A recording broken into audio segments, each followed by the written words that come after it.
Welcome to another episode of the Meal Prep Monday podcast. I'm your host and founder of Prep Dish, Allison Schaaf. Today, I'm reflecting back on 2024 and sharing the 3 biggest food wins of the year. Before I get into today's content, I have a message to read from Prep Dish subscriber Bryn. Bryn writes, Prep Dish has been helpful in taking away the mental load of thinking of what dishes to make each week. They are already selected for me. All I need to do is tailor them to my family's preferences. Having meals prepped is very convenient for busy nights and allows me to keep our family supplied with whole foods-based meals nearly all the time. It has completely transformed how I prepare food and feeding my family. Bryn, thank you so much for sharing. If you are listening to this and have not tried Prep Dish, we have a 2-week free trial set up at prepdish.com/MPM, short for Meal Prep Monday. That's also linked in the show notes. This is a great time of year if you're wanting to kind of either get back to the habit of family meals or figure out how to kind of upgrade your family meals, try some new recipes. Again, it's 14 days free, so you can try it out and see how it fits in with you and your lifestyle. Prepdish.com/MPM. Okay, so for today's episode, we are coming up on the end of the year. And so I always like this time of year kind of want to do some reflection/planning and looking ahead.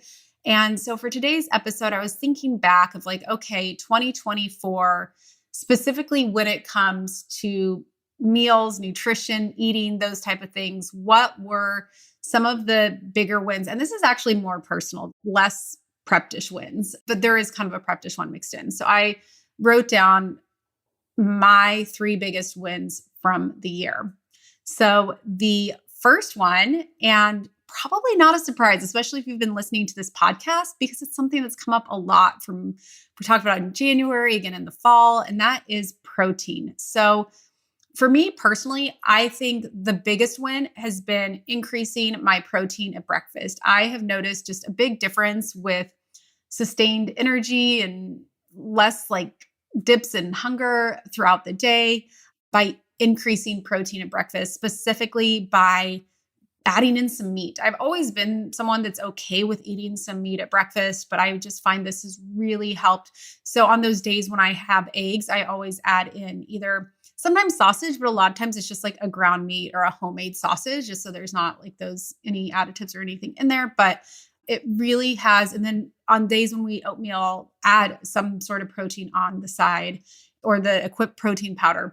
And I've done an entire episode on like protein at breakfast if you want more details on that. But I just find it's made such a big difference in my days. I'm back to weightlifting, and I think it just really helps with me having the energy to do that as well.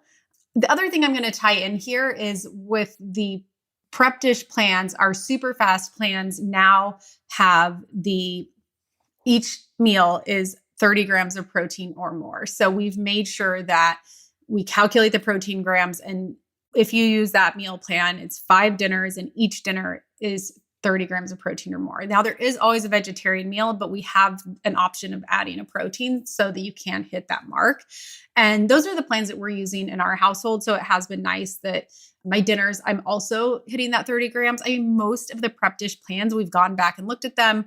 Most of them, you're hitting the 30 grams most nights. So there wasn't a big shortfall there, but now we've been very intentional just to make sure that is something that's being hit. So I'm kind of being covered with my, protein goals on all bases. So that's definitely been one of the big wins this year. And I think it's made a big difference in my health.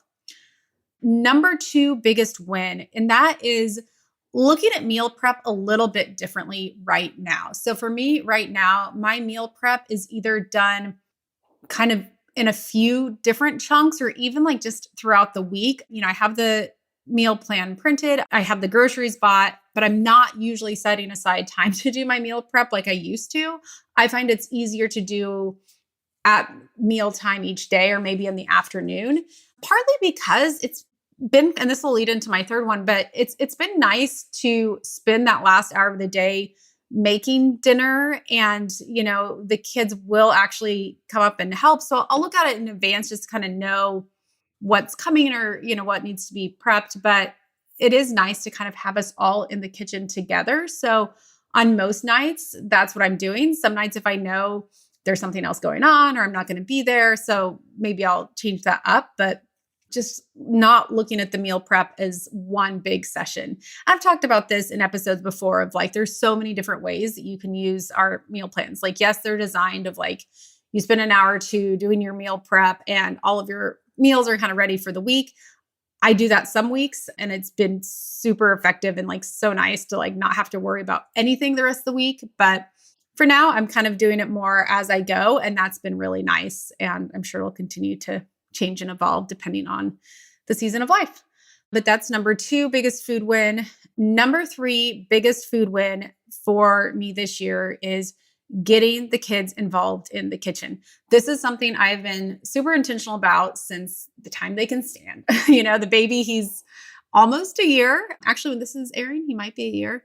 He's even now in the learning tower, standing there kind of like watching the blender and thinking he's involved. But for the older two, I've been very intentional with getting them involved for the past few years.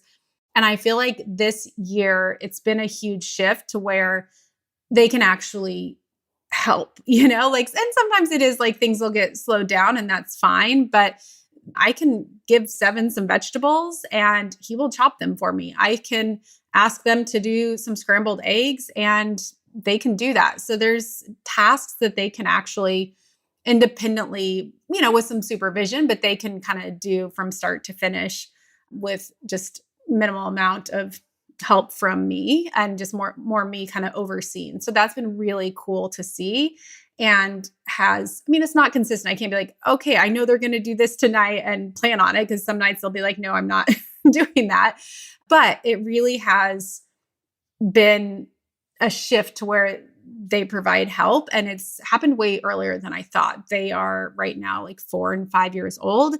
I kind of was like, oh yeah, when they get to like 8 to 10 years old, there'll be a significant amount of help, but they really are helpful now. So that's really cool to see that and to kind of get a glimpse into the future where they will be hopefully even more involved in the kitchen. And that's just really fun for me to see. So those are my 3 biggest wins when it comes to food over the past year. So if you're listening to this, I would encourage you to think back over 2024. And if you had any big food wins, maybe you did a shift in your eating style, your meal prep style, whatever it is, and just kind of reflect like where you're at with your food, with your family meals, and how all of that is going in your house.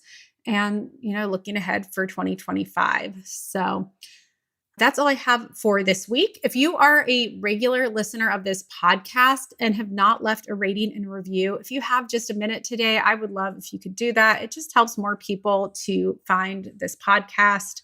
So yeah, if you could do that, thank you so much. And that's all I have. I will be back again next Monday with another episode. Oh, and if you celebrate Christmas, very Merry Christmas. I know we're just a few days away, so I hope you enjoy your holidays.